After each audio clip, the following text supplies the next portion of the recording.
ரிஷபராசி நேயர்களுடைய கேரக்டர் தாங்க பேச போறேன். பொதுவாகவே நீங்க எப்படிப்பட்டவங்க அப்படின்னாலே அன்பு, பாசம், நேசம், காதல் அப்படின்னு எதுக்கு எடுத்தாலும் ஒரு ரொம்ப சாஃப்ட் நேச்சர், ரொம்ப மென்மையான குணம் கொண்டவர்கள் யார் என்று பார்த்தீங்கன்னா இந்த ரிஷபராசி அன்பர்கள் தாங்க. நீங்க நல்ல நீட்டாகவும் ட்ரெஸ் பண்ணுவீங்க. ஒரு கவர்மெண்ட் சம்பந்தப்பட்ட விஷயத்துலலாம் பெரிய அதிகாரத்தில் இருக்கக்கூடிய ஒரு ராசி என்றாலும் அது உங்களுக்கு நல்லா பொருந்துங்க.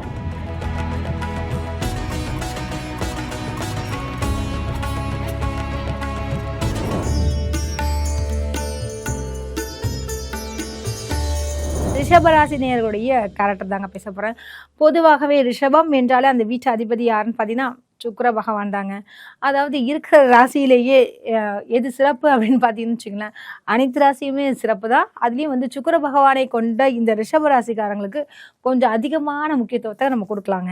எப்படின்னு பார்த்தீங்கன்னு வச்சுங்களேன், சுக்கிர பகவான் அங்கே ஆட்சி பெறக்கூடிய ஒரு வீடுன்னு சொல்லலாம். அது மட்டும் இல்லாமல் பார்த்தீங்கன்னா அந்த இடத்தில் சந்திர பகவானும், அதாவது மிகவும் ஃபாஸ்ட்டாக செல்லக்கூடிய ஒரு கோள் எது என்று பார்த்தீங்கன்னா அது சந்திர பகவான்.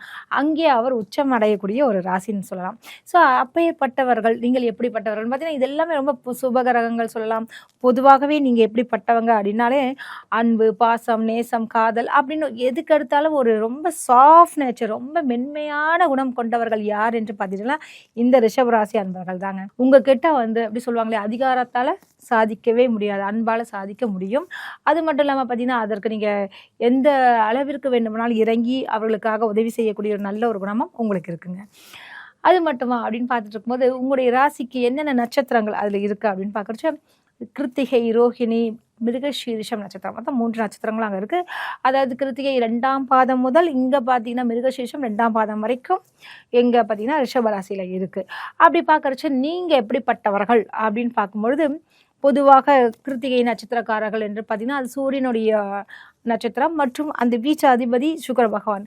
அதாவது எப்படின்னா நீங்கள் நல்ல நீட்டாகவும் ட்ரெஸ் பண்ணுவீங்க. ஒரு கவர்மெண்ட் சம்மந்தப்பட்ட விஷயத்துலலாம் பெரிய அதிகாரத்தில் இருக்கக்கூடிய ஒரு ராசி என்றாலும் அது உங்களுக்கு நல்லா பொருந்துங்க. ஆனால் பொதுவாகவே நீங்கள் வந்து எப்படின்னா ஒரு கலைநயம் என்றாலே அது ரிஷபம் தான். இந்த மீடியா அப்படின்னு என்றாலே விஸ்காம், இது மாதிரியான எல்லா விஷயத்திற்கும் எந்த ராசி அப்படின்னா ரொம்ப உகந்தமான ராசி அப்படின்னு பார்த்தீங்கன்னாலே 12 ராசிக்காரர்களும் இருந்தாலும் ரிஷப ராசிக்காரங்களும் கொஞ்சம் சற்று கூடுதலாகவே சொல்லலாம். இயல், இசை, நாடகம் இது மாதிரியான விஷயங்கள்ல ரொம்ப ஈடுபாடு உள்ளவர்கள். அதாவது நிறைய பேர் வந்து கலை என்றாலே டான்ஸு, நடிப்பு இது மட்டும்தான் அப்படின்னு நினைக்கிறாங்க. அப்படி மட்டும் இல்லை, ஏதாவது பின் இருந்து இயக்கக்கூடிய இயக்குனர்கள் மற்றும் கேமராமேன் இது மாதிரியான விஷயங்கள், எடிட்டிங் லைனில் இருக்கவங்க, இது எல்லாமே அப்படியே மல்லிகை பூவை கோர்க்கிற மாதிரியான விஷயங்க. ரொம்ப மென்மையாக இதெல்லாம் வந்து ரொம்ப ரஃப் அண்ட் டஃப்பாக எதுவுமே ஹேண்டில் பண்ண முடியாத ஒரு விஷயங்கள். ஸோ இதில் அவங்க கான்சன்ட்ரேட் பண்ணுறாங்கன்னா அதற்கு இந்த ராசிக்காரர்கள் மிக உசிதமானவர்கள் என்றே சொல்லலாங்க. சரிங்க, நீங்கள் வந்து என்ன மாதிரியான தொழில்கள் செஞ்சாலும் மிக சிறப்பாக இருக்குன்னு பார்த்தீங்கன்னா சாஃப்ட்வேர் லைன், ஐடி லைன் இது மாதிரியான விஷயங்கள் உங்களுக்கு ரொம்ப சிறப்பாகவே அமையும். அதுலேயே வந்து பார்த்திங்கன்னா இப்போ ரோஹிணி நட்சத்திரக்காரர்களுக்கு கேட்கவே வேணாம். அவங்களாம் வந்து பார்த்திங்கன்னா வெளிநாடு சம்மந்தப்பட்ட விஷயங்கள், எக்ஸ்போர்ட், இம்போர்ட் பிஸ்னஸ் செய்கிறவங்களுக்கெல்லாம் மிக அருமையான ஒரு காலகட்டங்க. அது மட்டும் இல்லாமல் காலகட்டம் வேறு இப்பயும் நல்லா இருக்க வர ரிஷபராசிக்கு கேரக்டர் வைஸும் பார்த்திங்கனாலே நீங்கள் வந்து இந்த லைன்லாம் எடுத்திங்கன்னா மிக சிறப்பாக இருக்கலாம். எல்லா இடத்துலையுமே மேடு பள்ளங்கள் பிரச்சனைகள் வரதான் செய்யும். ஆனால் அதில் வந்து நீங்கள் ஜெயிக்கக்கூடிய ஒரு ராசி எதுன்னு பார்த்தீங்கன்னா இந்த ரிஷபராசி தாங்க. சரிங்க, இது மட்டுமா அப்படின்னு பார்க்குறச்சு அடுத்தபடியாக என்ன நட்சத்திரம் இருக்குது, மிருகசீரிஷம். அங்கே அது யாருன்னு பார்த்தீங்கன்னா செவ்வாய் பகவான். ஸோ வந்து ரொம்ப ரொம்ப சென்சிட்டிவ். அதுவும் மிருகசீரிஷமும் அந்த ரிஷபராசியும் கொண்டவர்கள்னு பார்த்தீங்கன்னா வெரி சென்சிட்டிவ்வாங்க.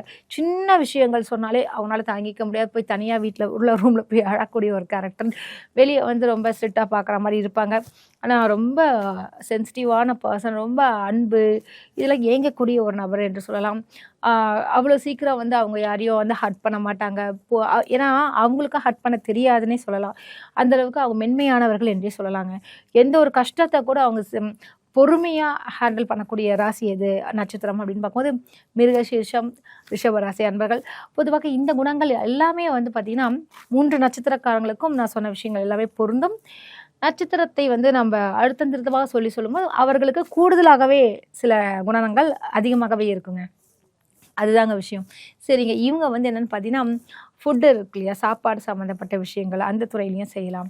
அதுமாதிரி ரெஸ்டாரண்ட்டு, அதுக்கப்புறம் வந்து பார்த்திங்கன்னா ஃபுல்லாக அது அழகு சம்மந்தப்பட்ட விஷயங்கள், அழகு நிலையங்கள், இது மாதிரியான விஷயங்கள்லாம் ரிஷபராசிக்காரர்களுக்கு ஒரு ஏற்ற தொழில் சொல்லலாம்.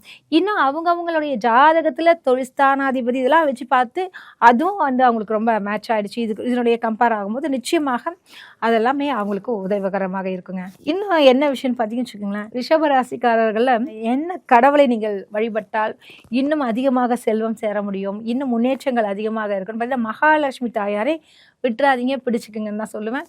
முடிந்தால் ஒரு முறையாவது வருஷத்தில் அப்படின்னு பார்த்தீங்கன்னா நீங்கள் ஒரு திருப்பதிக்கு போயிட்டு வரலாம். இதெல்லாம் செய்யும்போது நிச்சயமாக உங்களுக்கு பல விஷயத்தில் நல்லதே நடக்குங்க. வாழ்த்துக்கள்.